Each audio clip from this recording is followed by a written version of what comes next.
সকলকে জয় যিশু। মহান ঈশ্বরকে আরেকটিবার ধন্যবাদ দেই। আজকের এই সুন্দর দিন, আজকের সেই রবিবার আমরা আরাধনা করতে পেরেছি, তাই ঈশ্বরকে অনেক ধন্যবাদ দেই।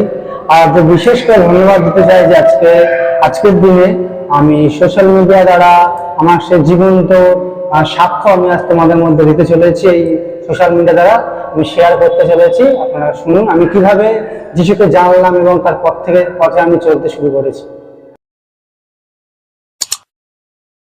খ্রিস্টতে আসার আগে আমার জীবনটা যেমন ছিল আমি তেমন বলবো যে আমার খ্রিস্টতে আসার আগে আমি যেমন ছিলাম। আমার খ্রিস্টতে আমি একটা হিন্দু ফ্যামিলি থেকে বিলং করি। সেখান থেকে আমি আগে যখন খ্রিস্টতে আসার আগে আমি এমন ছিলাম, হয়তো আমি অনেক রকম ভাবে মূর্তি পূজা করতাম বা অনেক রকম ভাবে আমার বন্ধু বান্ধবরা ছিল তারা যেরকম ভাবে জীবনযাপন করতো তাদের মতো করে আমি জীবনযাপন করতাম এবং আমার খুব ভালোও লাগতো। কিন্তু তারপরে এরকম যেতে যেতে ঠিক আমি অবশ্য সন্তুষ্ট ছিলাম না কোনো দিক থেকে। কোনো কিছু করার পরেও আমি কোনোভাবে নিজেকে সন্তুষ্ট করার কোনো না কোনো সময় আমার মনে একটা প্রশ্ন থেকে যেত যে আমি কি জন্য পৃথিবীতে এসেছি, আমার কি উদ্দেশ্য, এটা আমি জানতাম না।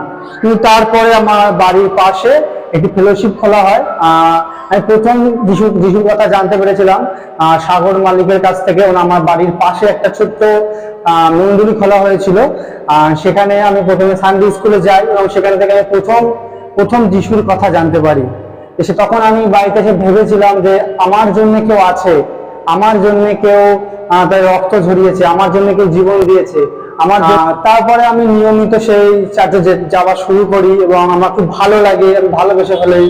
এবং আমাকে বই দেওয়া হয়েছিল, আমি সেই বইগুলোকে পড়ি এবং আমার খুব ভালো লেগেছিল। সেখান থেকে আমি মিস করতাম না একদিনও।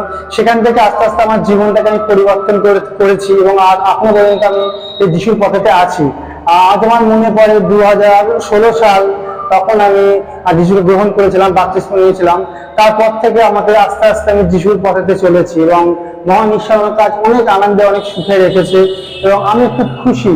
এবং আমি জানতে পেরেছি যে আমার জীবনের উদ্দেশ্য কি। আমার মানুষের জীবনের উদ্দেশ্য একটাই, সে যেন পৃথিবীতে মহান ঈশ্বরের আরাধনা করে এবং তার আরাধনা করে, তার প্রশংসা করে, তার ধন্যবাদ দেয়। কারণ ঈশ্বর ছাড়া আমাদের পৃথিবীতে কেউ নেই, তিনি আমাদের সৃষ্টি করেছেন, এটা মনে রাখতে হবে। তো আমি যিশুকে গ্রহণ করার পর আমি কি পেয়েছি, যিশুকে আসার পর আমি কি পেয়েছি? আর যিশুকে আসার পর আমি টাকা, গয়না গাটি, বাড়ি কিছুই পাইনি, কিন্তু আমি একটা শান্তি জীবন পেয়েছি। আমি বিশ্বাস করি যেদিনকে আমি যিশুকে গ্রহণ করেছি সেদিনকে আমি পরিত্রাণ পেয়েছি। আর জাগতিক দিক থেকে আমি একটা সময় খুবই দুর্বল ছিলাম, হয়তো মানুষের সঙ্গে ভালো করে কথা বলতে পারতাম না। কিন্তু এখন আমি মহান ঈশ্বর আমাকে কিছু শক্তি দিয়েছে যে আমি আজ কয়েকজনের সামনে এসে যিশুর কথা প্রায় দিন আমার চার্চেতে আমি প্রচার করি। এই জন্য মহান ঈশ্বরকে অনেক অনেক অনেক অনেক ধন্যবাদ দিই যে আমাকে এই সাহস দিয়েছে প্রভু যিশু, যে আমি প্রায় দিন আমাদের ফেলোশিপে আমি প্রচার করি যিশুর নামেতে। ডিয়ার ভিউয়ার্স, আজ আমি আপনাদের কাছে বলতে চাই, বিশেষ করে অনেকে বলবে হয়তো এই ছেলেটি ধর্ম পরিবর্তন করেছে বা অনেক কিছু বলবে, কিন্তু মনে রাখবে যিশু কখনোই ধর্ম পরিবর্তন করে না। যিশু কখনো ধর্ম পরিবর্তন করে না।